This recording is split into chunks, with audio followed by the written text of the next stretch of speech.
الحمد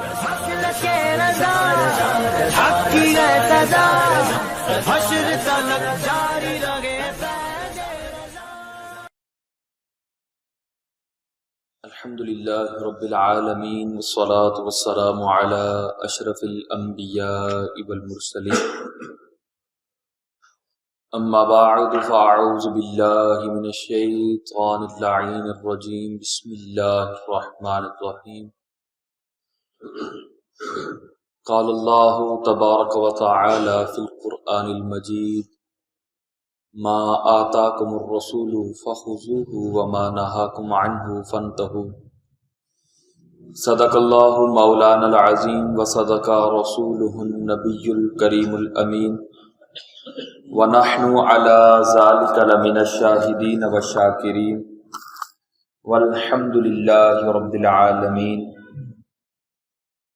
بلغ العلا بکمالہ کشف الدجا بجمالہ حسنت جمیع خصالہ صلوا علیہ وآلہ وسلموا تسلیما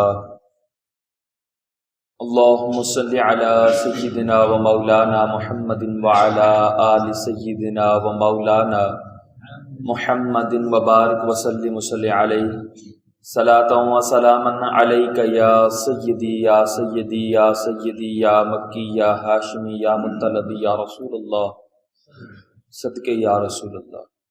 میرے آقا مدینے والے مصطفیٰ صلی اللہ تعالی علیہ وسلم کا فرمان برکت نشان ہے، بروز محشر اس کی دہشتوں اور حساب و کتاب سے جلد نجات پانے والا شخص وہ ہوگا جو دنیا میں بکثرت مجھ پر درود پڑھتا ہوگا۔ اور آقا نے یہ بھی فرمایا کہ قیامت والے دن سب سے زیادہ قریب بھی وہی شخص ہوگا جو دنیا میں سب سے زیادہ مجھ پر درود پاک پڑھتا ہوگا۔ ہر مرض کی دوا ہے صلی علی محمد، تعویذ ہر بلا ہے صلی علی محمد صلی اللہ علیہ وسلم۔ اللہ اکبر۔ اللہ تبارک و تعالی نے فرمایا ما آتاکم الرسول فخذوہ،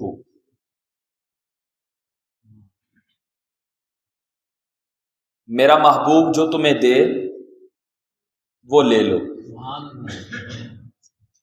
میرا محبوب جو تمہیں دے وہ لے لو، وما نہاکم عنہ فانتہوا، اور جس سے میرا محبوب منع کر دے منع ہو جاؤ۔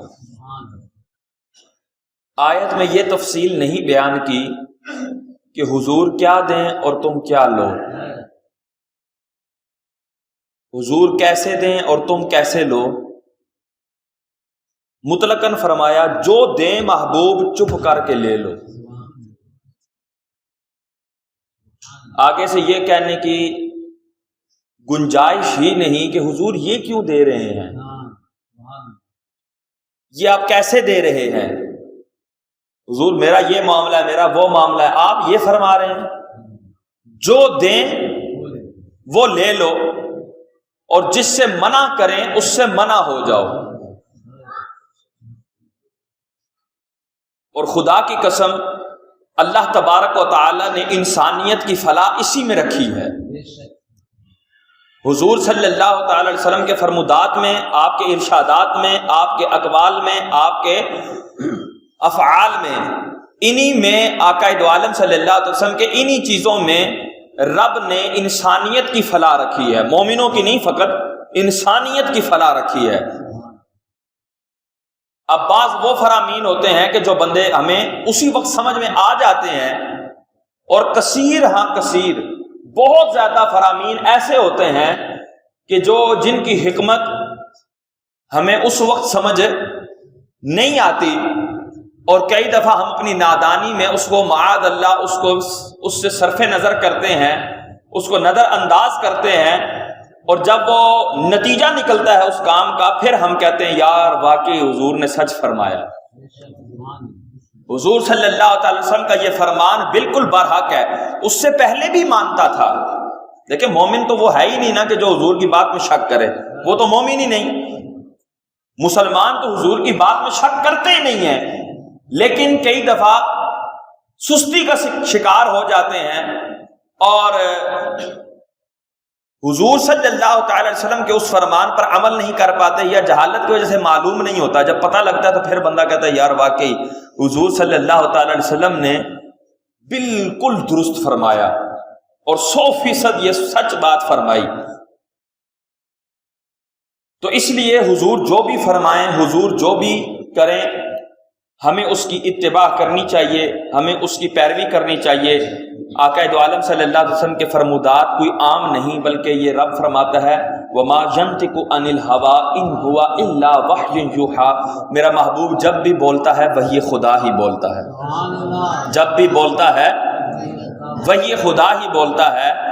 تو جو میرا محبوب دے اس کو لے لو، وَمَا نَهَاكُمْ عَنْهُ فَانْتَهُوا، اور جس سے منع کر دے اور لوگوں منع ہو جاؤ۔ یہی فلاح ہے، یہی کامیابی ہے اور یہی راہ نجات ہے، اور اس کے برخلاف بربادی ہی بربادی ہے، اندھیرا ہی اندھیرا ہے اور عذاب ہی عذاب ہے۔ تو محبوب کے ارشادات میں ہی ساری بھلائیاں چھپی ہیں۔ تو میں نے جس طرح عرض کیا تھا کہ اس جمعہ انشاءاللہ عز و جل باپ کی اپنی بیٹی کو نصیحت، اس حوالے سے کہ جب وہ شادی کر کے جائے تو کن کن معاملات کو اپنے پیش نظر رکھے، کیا باتیں اس کے ذہن میں ہونی چاہیے، قرآن و حدیث کی روشنی میں وہ نصیحتیں کون سی ہیں، وہ نصیحتیں کون سی ہیں قرآن و حدیث کی روشنی میں، اور ان نصیحتوں کو دیکھیں اور ایک طرف ہم اپنے معاشرے کو دیکھیں۔ میں کچھ بیان بھی کرتا جاؤں گا اور اپنے تائیں آپ بھی سوچئے گا کہ یار یہ جو نصیحت ہے قرآن و حدیث کے مطابق جو مفتی صاحب نے بیان کی، ہم تو اس کے برخلاف چل رہے ہیں۔ ہمارے ہاں جو نصیحت کی جا رہی ہے بیٹی کو، وہ تو اس کے بالکل برخلاف ہے۔ تو وہ بھی دیکھتے جائیں اور پھر ہماری کامیابی بھی دیکھتے جائیں، ہماری بربادی بھی دیکھتے جائیں، ہے کہ نہیں ایسا؟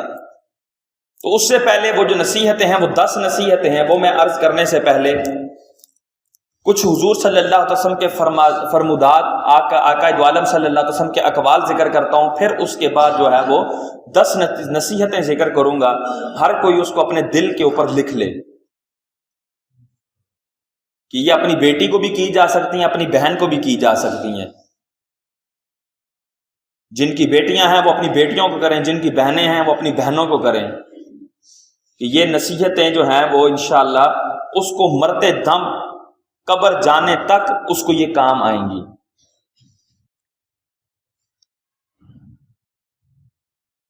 اس سے پہلے مفتی امجد علی اعظمی رحمۃ اللہ تعالی علیہ نے بہار شریعت کے اندر ایک بڑا ہی پیارا ایک آپ نے نوٹ لکھا ہے، اس کو میں آپ کے گوش گزار کرتا ہوں، سنیے گا۔ مفتی صاحب نے کتنی پیاری بات فرمائی، پھر اس کے حل کے لیے بھی آپ نے جو احادیث ذکر کی، پہلے میں کچھ وہ ذکر کرتا ہوں۔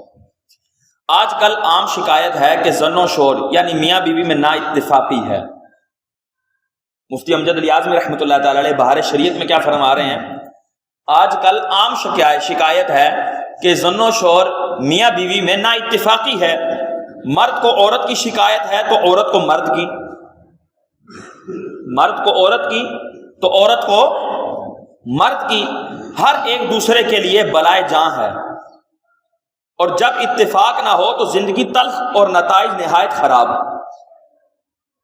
جب اتفاق ہی نہیں ہے تو کیا ہوگا؟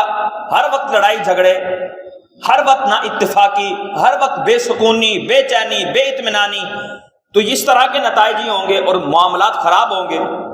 آپس کی نا اتفاقی علاوہ دنیا کی خرابی کے دین بھی برباد کرنے والی ہوتی ہے۔ فرما رہے ہیں کہ دنیا کے تو مسائل ہوتے ہی ہوتے ہیں، دنیا تو برباد ہوتی ہی ہوتی ہے، ساتھ دین بھی برباد ہو جاتا ہے ان نا اتفاقیوں کی وجہ سے، کہ انہی نا اتفاقیوں، نا چاکیوں، انہی جھگڑوں کی وجہ سے غیبتیں ہوتی ہیں، چغلیاں ہوتی ہیں، حسد کیا جاتا ہے، کئی بیماریاں دل کی جو ہے وہ انہی لڑائیوں کے اندر جنم لیتی ہیں، اور بڑے سے بڑا کبیرہ گناہ جو ہے ان میں کیا جاتا ہے، دل آزاریاں کی جاتی ہیں۔ تو کئی گناہوں کا ارتکاب ان نا اتفاقیوں کی وجہ سے ہوتا ہے، تو دنیا بھی جہاں برباد ہو رہی ہے وہاں آخرت بھی برباد ہوتی ہے۔ اور اس نا اتفاقی کا اثر بد انہیں تک محدود نہیں رہتا، بلکہ اولاد پر بھی اثر پڑتا ہے۔ ان نا اتفاقیوں کا جو اثر ہے وہ انہی تک محدود نہیں رہتا، ان جھگڑوں کا، ان بے اطمینانیوں، بے چینیوں کا اثر جو ہے یہ میاں بیوی تک کی ذات تک محدود نہیں رہتا، بلکہ یہ ان کی اولاد میں بھی یہ اثر جاتا ہے۔ اولاد کے دل میں نہ باپ کا ادب رہتا ہے نہ ماں کی عزت۔ خدا کی قسم یہ وہ بات ہے جو سونے میں تولنے والی ہے۔ مفتی صاحب کی، مفتی امجد علی اعظمی رحمہ اللہ کیا فرما رہے ہیں؟ یہ جو لڑائی جھگڑے ہیں، یہ تو بے اتفاقی ہے، بے چینی ہے، بے اطمینانی ہے۔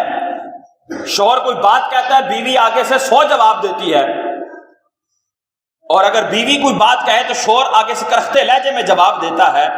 آپس میں ہر وقت جنگ کا سما بنا رہتا ہے، لڑائی کا ایک ماحول بنا رہتا ہے۔ یہ جو ماحول ہے، یہ جو اثرات ہیں، یہ اولاد پر پڑتے ہیں۔ پھر اس کا نتیجہ کیا نکلتا ہے؟ وہ اولاد نہ باپ کا ادب رکھتی ہے نہ ماں کا لحاظ رکھتی ہے، پھر وہ دونوں کی بے ادب ہو جاتی ہے۔ اللہ اکبر۔ اس نا اتفاقی کا بڑا سبب یہ ہے کہ طرفین یعنی میاں بیوی، طرفین یعنی میاں بیوی میں ہر ایک دوسرے کے حقوق کا لحاظ نہیں رکھتے۔ وجہ کیا ہے؟ یہ لڑائیاں کیوں ہوتی ہیں؟ کبھی اس کے اوپر توجہ دی، کبھی حل کی طرف آئے ہم لوگ؟ ہمارے ہاں جو بیٹھکیں ہوتی ہیں اور پنچایتیں ہوتی ہیں وہ کس بات پر ہوتی ہیں؟ صرف اسی بات پہ ہوتی ہیں، جی اس نے یہ کر دیا، اس نے یہ کر دیا، اس نے یہ کر دیا، اس نے یہ کر دیا، اس کا یہ قصور ہے، اس کا یہ قصور ہے۔ وہ کہتے ہیں جی سارا کچھ بولو، جی مٹی پاؤ مٹی پاؤ مٹی پاؤ، لہذا سیل ہو جائے، اے لو دو خاندان اسے راضی کر دیتے ہو۔ نہیں خدا کے بندے، یہ راضی کرنا نہیں ہے۔ مٹی کیوں پاؤ؟ یہ جس چیز پر مٹی ڈالنے کے یہ جو مترادف ہے، یہ چیز جو مٹی ڈالنے کے قابل ہے، یہ پیدا کیوں ہوئی؟ اس کا ریزن کیا ہے؟ اس کی وجہ کیا ہے؟ لڑائی ہوئی تو ہوئی کیوں؟ سبب کیا بنتا ہے؟ وہ سبب یہ ہے کہ طرفین میاں بیوی کی طرف سے ایک دوسرے کے حقوق نہیں ادا کیے جا رہے۔ تو جب حقوق ادا نہیں ہوں گے، حقوق پامال ہوں گے، دل ٹوٹیں گے، دلوں میں نفرتیں پیدا ہوں گی، دل اچاٹ ہوں گے ایک دوسرے سے۔ جب دل اچاٹ ہو جاتے ہیں، دلوں میں نفرتیں پیدا ہو جاتی ہیں، دلوں میں حسد، تکبر، کینہ، بغض، اس طرح کی بیماریاں جب گھر کر جاتی ہیں، مجھے بتائیں وہاں پیار کی بات کیسے ہو سکتی ہے؟ وہاں سکون کا ماحول کیسے ہو سکتا ہے؟ وہاں جنگ کا سامان نہ بنے، کیسے نہ بنے کہ جہاں ہر وقت حقوق کو جو ہے وہ پامال کیا جا رہا ہے، ہر وقت حقوق کو پامال کیا جا رہا ہے، اور باہم رواداری سے کام نہیں لیتے۔ مرد چاہتا ہے کہ عورت کو باندی سے بدتر کر رکھے، مرد چاہتا ہے کہ عورت کو باندی یعنی لونڈی، غلام، اس سے بھی بدتر کر کے رکھے۔ ہمارے ہاں بڑا ایک معروف وہ بھی محاورہ بھی ہے، اوے جی عورت پاؤں کی جوتی ہوتی ہے۔ میں لا حول ولا قوت الا باللہ العلی العظیم۔ کیسی بےہودہ بکواس ہے یہ۔ بھول مت ایک عورت تیری ماں بھی ہے، کہ جس کے پاؤں کے نیچے تیری جنت رکھی گئی ہے، وہ تیرے پاؤں کی جوتی کیسے ہو سکتی ہے؟ اس کی جوتیوں میں تو تیری جنت رکھی ہے، اس کے قدمین میں تو رب نے تیری جنت رکھ دی ہے، وہ تیرے پاؤں کی جوتی کیسے ہو سکتی ہے؟ تو اس طرح کے بےہودہ جو ہے نا وہ جملے اور محاورے بول کر اپنی برتری کا اظہار کر رہا ہوتا ہے شور۔ اور بھائی تجھے اللہ نے ایک منصب دیا ہے، لیکن اس کا یہ مطلب نہیں ہے کہ تو اس طرح کی غلیظ باتیں کہہ کے اپنے منصب کا اظہار کرے، اس طرح کی غلیظ باتیں کہہ کے اپنے منصب کا اظہار کرے۔ اللہ نے تجھے سردار بنایا ہے، اگلے کو جوتی نہیں بنایا، اگلا بھی انسان ہے، وہ بھی ذی روح ہے، اس کے بھی احکامات ہیں، اس کے بھی حقوق ہیں، اس کی بھی عزت نفس ہے۔ مفتی صاحب فرماتے ہیں مرد چاہتا ہے کہ عورت کو باندی سے بدتر کر رکھے، اور عورت چاہتی ہے کہ مرد میرا غلام رہے، جو میں چاہوں وہ ہو، چاہے کچھ ہو جائے مگر بات میں فرق نہ آئے۔ عورتوں کا ذہن نہیں ہوتا کئیوں کا، مرد میرا غلام بن جائے۔ اور یہ جو بنگالی بابا تو فلانا بابا ٹمکانا بابا، ان کی ایڈز چل رہی ہوتی ہیں، اس پہ کیا لکھا ہے؟ شوہر قدموں میں، محبوب قدموں میں۔ اور عورتوں کی سب سے بڑی لائن ہوتی ہے ان کے پاس، سب سے زیادہ پھنسنے والی ان کے پاس کون ہوتی ہیں؟ عورتیں ہوتی ہیں۔ تو یہ بدامنی کیوں نہ ہو، مفتی صاحب فرما رہے ہیں کہ مرد چاہتا ہے کہ میں انہوں باندی بنا لیواں، غلام بنا لیواں، تے عورت چاہتی ہے کہ میں انہوں غلام بنا لیواں۔ اور یہ عورتوں میں زیادہ معاملہ ہوتا ہے کہ مرد کو غلام بنانے کے لیے بڑی ہی تگ و دو کرتی ہیں کہ مرد بس میرا غلام ہو، دست بستہ کھڑا رہے، جب میں کہوں ہاں وہ بھی کہے ہاں، جب میں کہوں نہ وہ بھی کہے نہ، میں کہوں گا دن کو صبح یہ رات ہے تو وہ کہے رات ہے ہاں جی، سورج پاویں انہوں نظر آ رہا ہوئے، پاویں ادا چہرہ جل رہا ہوئے، لیکن کہہ وے رات ہے اے چاند نے، اے کہ وے چاند نے۔ تو اس طرح کی جو ہے طبیعت عورتوں میں پائی جاتی ہے۔ جب ایسے خیالات فاسدہ طرفین میں پیدا ہوں گے، جب ایسے خیالات، تو اب کیا ہوگا؟ فسادات ہوں گے۔ اب کیا ہوں گے؟ فسادات ہوں گے۔ آپ فرماتے ہیں جب طرفین میں اس طرح کے خیالات پیدا ہوں گے تو کیوں کر نبھ سکے گی؟ اب نبھائیں گے تو کیسے نبھائیں گے؟ دن رات کی لڑائی اور ہر ایک کے اخلاق و عادات میں برائی اور گھر کی بربادی اس کا نتیجہ ہے۔ قرآن مجید میں جس طرح یہ حکم آیا ہے الرجال قوامون علی النساء، جس سے مردوں کی بڑائی ظاہر ہوتی ہے، الرجال قوامون علی النساء، کہ مرد جو ہیں وہ عورتوں پر حاکم ہیں، مرد جو ہیں وہ عورتوں پر حاکم ہیں۔ جہاں یہ فرمایا ہے وہاں ہی رب نے یہ بھی فرمایا ہے وَعَاشِرُوهُنَّ بِالْمَعْرُوفِ، اور عورتوں کے ساتھ بڑی بھلائی کے ساتھ رہنا، عورتوں کے ساتھ حسن معاشرت کے ساتھ رہنا، ان کے ساتھ بھلائی کے ساتھ رہنا۔ اللہ اکبر۔ آقا دو عالم صلی اللہ علیہ وسلم کے فرمان جو ہے وہ مفتی امجد علی اعظمی رحمۃ اللہ تعالی اس موقع پر ذکر کرتے ہیں کہ آقا دو عالم صلی اللہ علیہ وسلم نے فرمایا عورت پر سب آدمیوں سے زیادہ حق اس کے شوہر کا ہے، عورت پر سب آدمیوں میں سے زیادہ حق اس کے شوہر کا ہے، اور مرد پر اس کی ماں کا، مرد پر اس کی ماں کا۔ اور ایک اور حدیث پاک میں رسول کریم صلی اللہ علیہ وسلم نے فرمایا اگر میں کسی شخص کو کسی مخلوق کے لیے سجدہ کرنے کا حکم دیتا تو میں عورت کو حکم دیتا کہ وہ مرد کو سجدہ کرے، میں عورت کو حکم دیتا کہ وہ مرد کو سجدہ کرے۔ اور آقا دو عالم صلی اللہ علیہ وسلم نے یہ بھی فرمایا عورت ایمان کا مزہ نہیں چکھ سکتی تب تک اس کا ایمان کامل نہیں ہوگا جب تک وہ اپنے شوہر کے حقوق ادا نہ کر لے۔ اور اگر شوہر ناراض ہو اس سے تو فرشتے اور اللہ عز و جل اور فرشتے یہ لعنت کرتے ہیں اس عورت پر یہاں تک کہ شوہر راضی ہو جائے۔ اور ایک جگہ پہ حضور سے پوچھا کہ حضور یہ جو حقوق بیان کر رہے ہیں اگرچہ شوہر ظالم ہو، آقا نے فرمایا اگرچہ ظالم ہو، شوہر اگرچہ ظالم ہو عورت کے اوپر پھر بھی یہی حقوق لازم ہے۔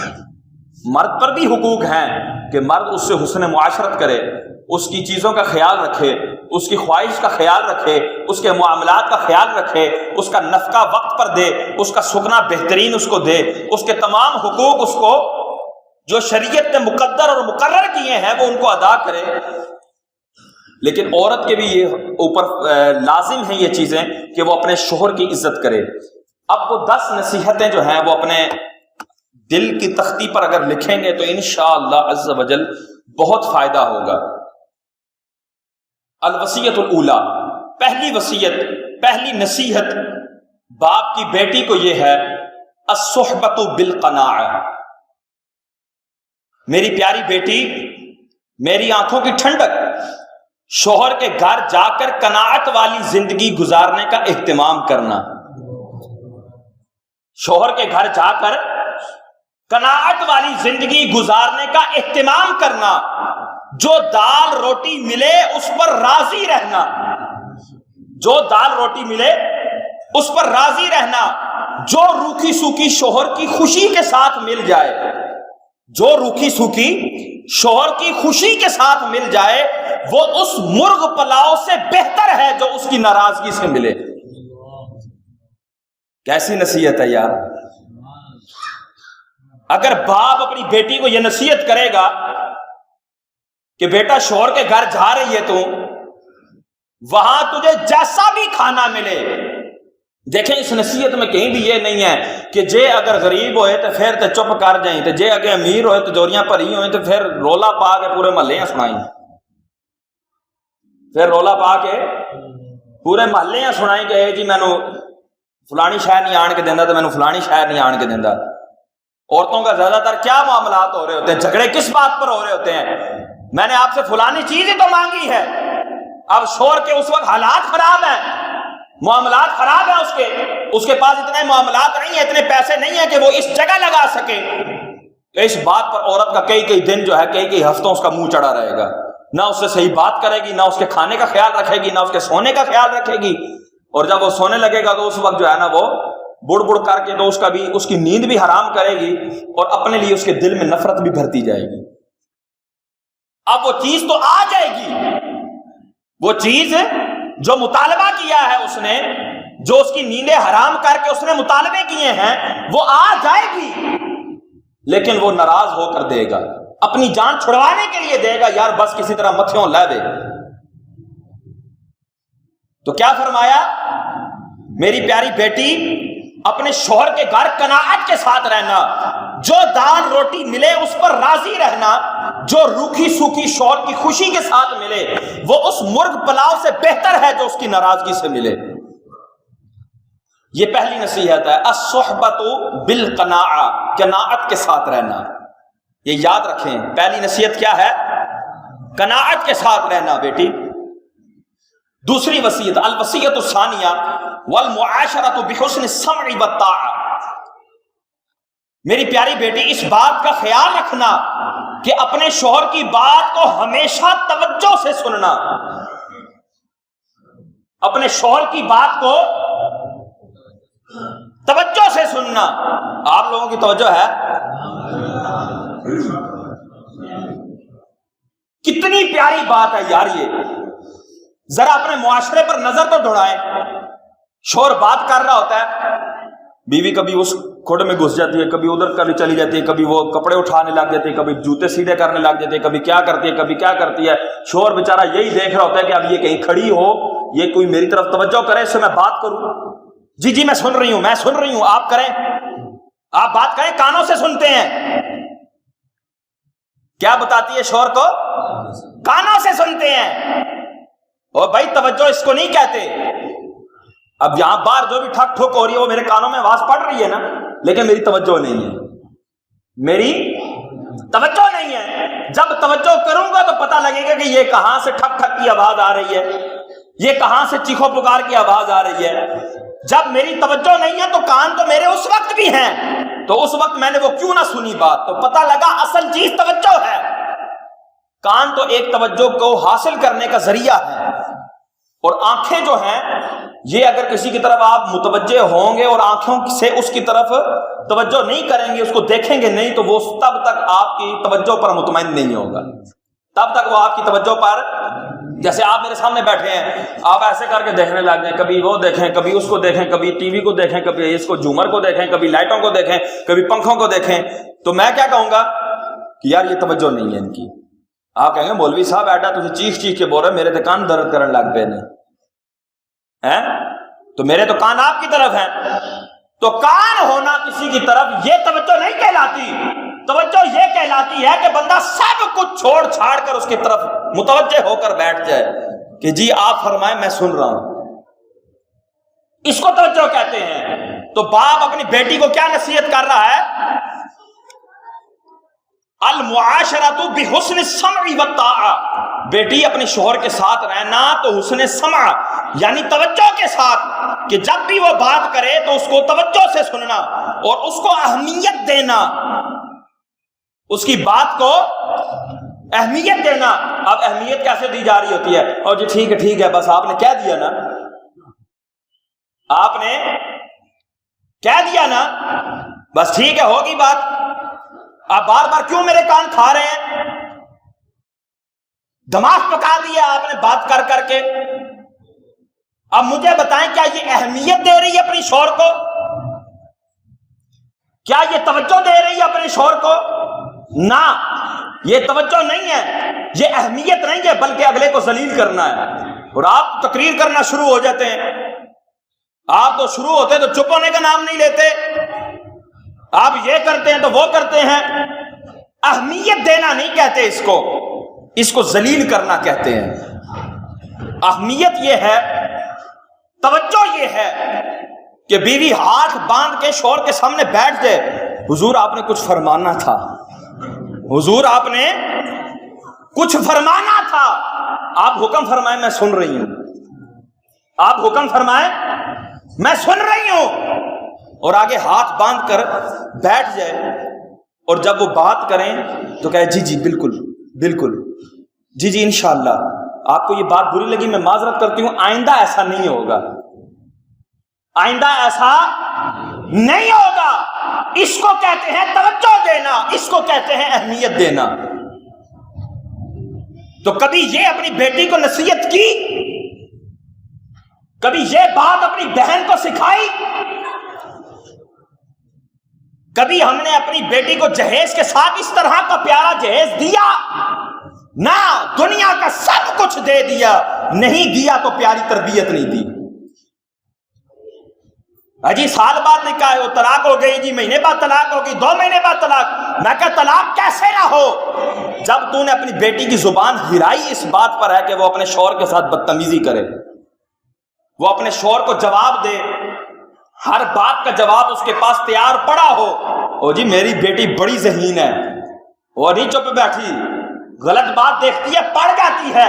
میں کہا پیندا کتا ہوندا ہے تے پھر تو کتیاں والی حرکت دے کے بھیجی ہے تے انہیں جا کے پہنا ہی اپنے شوہر نو، جدوں شوہر نو پے گی تے پھر اگلا انہوں وڈے گا، اگلا بھی انہوں چھڑوائے گا، اگلا بھی انہوں پھر لتاں مار کے باہر کڈے گا۔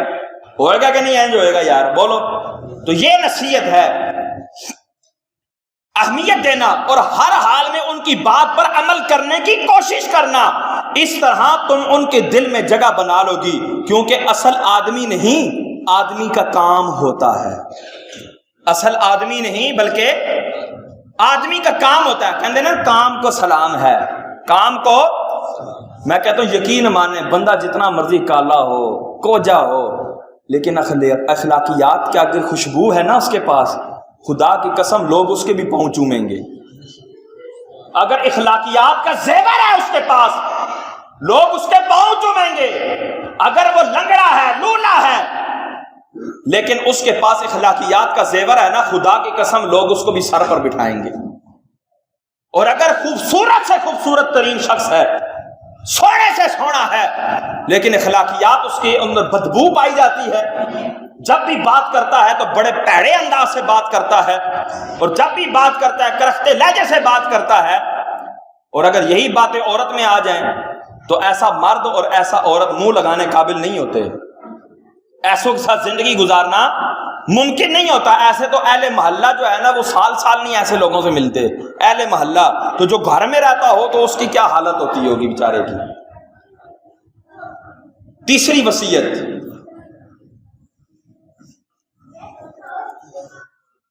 فرمایا وَالتَّعَهُدُ لِمَوْضِعِ عَيْنِهِ وَالتَّفَقُّدُ لِمَوْضِعِ أَنْفِهِ فَلَا تَقَعُ عَيْنُهُ مِنْكِ عَلَى قُبْحٍ وَلَا يَشُمُّ مِنْكِ إِلَّا أَطْيَبَ الرِّيحِ۔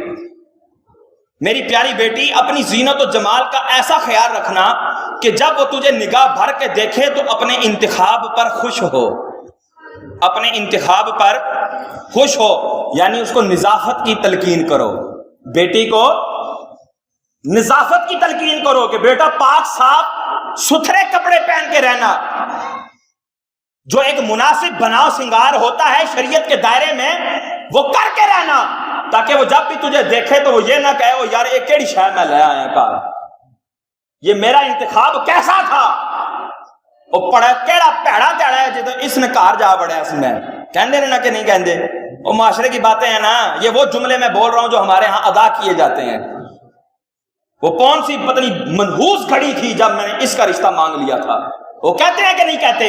تو بے باپ کی یہی اسی بات کو مد نظر رکھ کر یہ وصیت کر رہا ہے، بیٹی اپنے آپ کو شریعت کے دائرے میں رہ کر حسن و جمال کا پیکر بنانا، صاف ستھرا لباس پہننا، ہر وقت پاک صاف ہو کر رہنا، تاکہ جب وہ تجھے دیکھے. یہ حضور کی حدیث بھی ہے کہ بیوی ایسی ہونی چاہیے کہ مرد دیکھے تو اس کا دل خوش ہو جائے. یہ تو حضور نبی کریم صلی اللہ علیہ وسلم کا فرمان ہے. میں یہی عرض کروں کہ یہ جو نصیحتیں ہیں یہ قرآن و حدیث کا نچوڑ ہیں. تو وہ اپنے انتخاب پر وہ کبھی ناخوش نہ ہو، اس کو ایسا نہ لگے کہ یار یہ میں برا انتخاب کر بیٹھا ہوں. اور سادگی کے ساتھ جتنی بھی مقدر ہو اتنی خوشبو کا استعمال کرنا، خوشبو کا استعمال کرنا تاکہ بدبو وغیرہ اس سے تمہیں نہ آئے. اللہ اکبر. یہ تیسری نصیحت تھی. چوتھی نصیحت الوصیۃ الرابعہ، چوتھی نصیحت وصیت بڑا ہی جامع معنی جملہ عربی میں، والکحل احسن الحسن والماء اطیب الطیب. اللہ اکبر.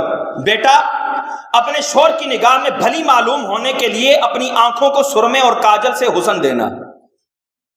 اپنے آنکھوں کو سرمے اور کاجل سے حسن دینا کہ آنکھیں ہی پورے بدن کے اندر، آنکھیں وہ چیز ہوتی ہیں کہ جو بندے کو اپنی طرف مائل کرتی ہیں، اور غسل اور وضو سے بڑھ کر کوئی نظافت والی چیز نہیں. وضو اور غسل سے بڑھ کر کوئی نظافت اور کوئی پاکی والی چیز نہیں. اگر تجھے خوشبو نہ میسر آئے نا بیٹی وضو کر لیا کریں. اگر تجھے خوشبو نہ ملے بیٹی تو وضو کر لیں، غسل کر لیں. اس سے بڑھ کر پاکی اور اس سے بڑھ کر خوشبو اور کوئی نہیں. اللہ اکبر. یہ چوتھی وصیت تھی. پانچویں وصیت الوصیۃ الخامسہ التعہد لوقت طعامہ والہدوء عند منامہ فإن الحرارة الجوع ملہبۃ فإن تنغیث النوم مغدبۃ. میری بیٹی اگر کھانے کا وقت آئے تو شوہر کے آنے سے پہلے بہترین کھانے کا اہتمام کر رکھیں. شوہر کے آنے سے پہلے کھانے کا اہتمام کر کے رکھیں، کیونکہ دیر تک برداشت کی جانے والی بھوک بھڑکتے ہوئے شعلے کی مانند ہوتی ہے. دیکھا نہیں ہے کئی دفعہ بندہ تھکا ہوا آتا ہے گھر میں، اور آتے ساتھ اگر کھانا نہ ملے بندہ کیا ہو جاتا ہے؟ آگ بگولا ہو جاتا ہے. اس ٹائم عورتیں پوچھ رہی ہوتی ہیں جی کی پکاواں؟ وہ تو پکایا کوئی نہیں ابھی تک؟ نہیں میں تسی دس کے جان دینا. یہ بے وقوف عورتیں ہوتی ہیں جو اس طرح کی آگے سوال کرتی ہیں. کیوں؟ کیونکہ گھر کا انتظام انصرام سنبھالنا یہ عورت کے اوپر ہوتا ہے. وہ پہلے بتائے نا جو چیزیں لانے والی ہیں، وہ پہلے بتا دینا کہ جی فلاں چیز لے آئیے کہ کل میں نے یہ بنانا ہے. اگر اگلی بولے گی نہیں شوہر کو کیا خواب آنی ہے کہ بھائی فلاں چیز لا کے دوں اور یہ پکائے، اور اس نے تو اینڈ ٹائم پہ کھانے کا مطالبہ کرنا ہے نا، یہ کھانا دو مجھے، ابھی تک تو کچھ نہیں بنایا، ابھی تک تو میں نے کچھ بھی نہیں بنایا. اشارہ سمجھ رہے ہو؟ کچھ نہیں بنایا میں نے تو ابھی، آپ مجھے دے کے جاتے نا. مجھے بتاؤ شوہر کے پارے کا لیول کہاں تک جائے گا؟ ماشاءاللہ کئی شادی شدہ افراد بھی بیٹھے ہوں گے. کیسا لیول ہوگا پارے کا؟ 100 سے بھی اوپر چلا جائے گا. اور پھر نتیجے میں پھول دے گا اس کو، کہے گا بس آپ نے میرا دل جیت لیا. ایسی بیوی تو مجھے نصیبوں سے بھی نہیں مل سکتی تھی، تو پتہ نہیں کدھر سے مل گئی مجھے. ایسے کرے گا یا یہ کہے گا جا ٹھیک ہے تو فارغ ہے میری طرف سے، طلاقیں دے گا؟ کہیں نہیں ہوئی کھانوں پر طلاقیں دی گئی. اللہ اکبر. بزرگوں نے فرمایا کہ جو بھوک ہوتی ہے یہ بھڑکتے ہوئے شعلے کی مانند ہوتی ہے، اور دوسری اس کے ساتھ ہی فرمایا ان کے آرام کرنے اور نیند پوری کرنے کے اوقات میں سکون کا ماحول بنانا. شوہر کے سونے کے وقت، اس کے آرام کے وقت سکون کا ماحول بنانا.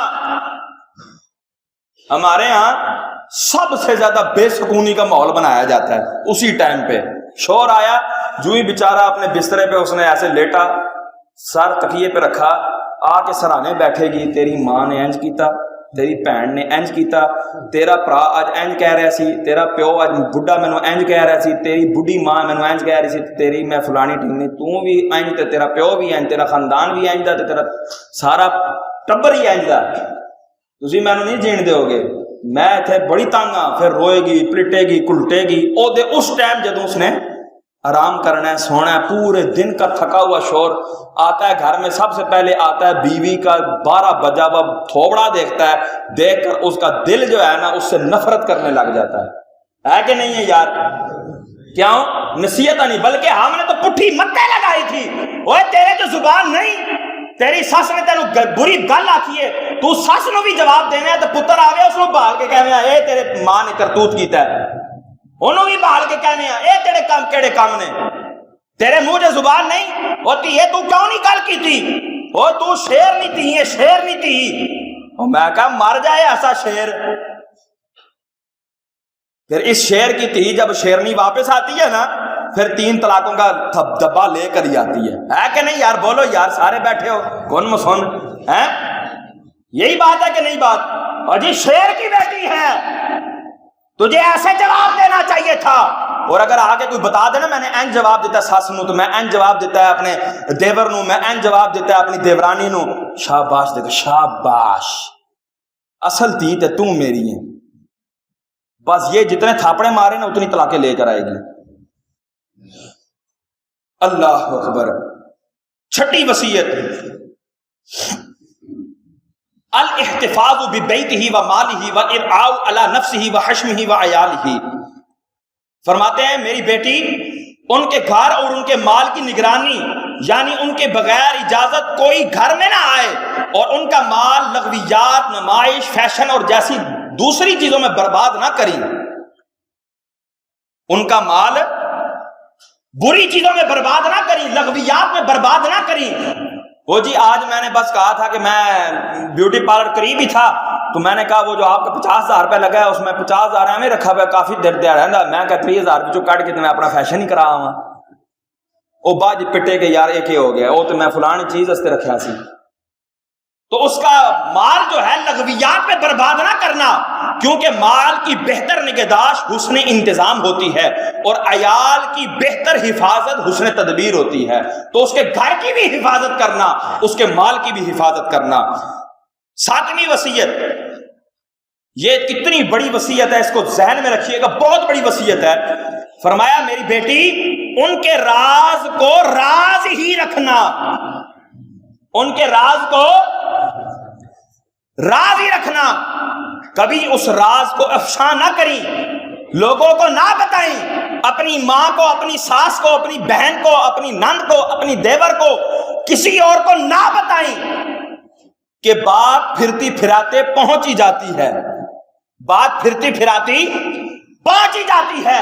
جب شوہر کو وہ بات پہنچے گی، اس کو دلی رنج ہوگا، پھر وہ تیرے پر کبھی بھی یقین نہیں کرے گا، اور جب تیرے پر یقین نہیں کرے گا پھر تو بھی اس کا 2 رخا چہرہ دیکھے گی، تو بھی اس کا ہے کہ نہیں یار؟ ایسے جا کے ساری رپورٹیں گھر کو پہنچاتی ہے، پھر سسر صاحب کوئی بات کر دیتے ہیں تو شوہر کو سارا سینیریو پتہ لگ جاتا ہے کہ پیچھے مواجرہ کیا ہوا ہے، سب باتیں اس کو پتہ لگ جاتی ہیں، اس نے یہ بات کی ہوگی تو سسر نے میرے سے یہ بات کی ہے، پھر وہ دوگلا پالیسی کا شکار ہو جاتا ہے، پھر کہتا چل اینج سے تو پھر اینج ہی صحیح، تو میریاں گلاں دس دیاں تو میں تیریاں گلاں کیوں نہ دساں، پھر بگاڑ پیدا ہوتا ہے۔ فرمایا اس کا راز راز رکھیں، اس کو چھپا کے رکھیں، کبھی بھی اس کا راز افشا نہ کریں۔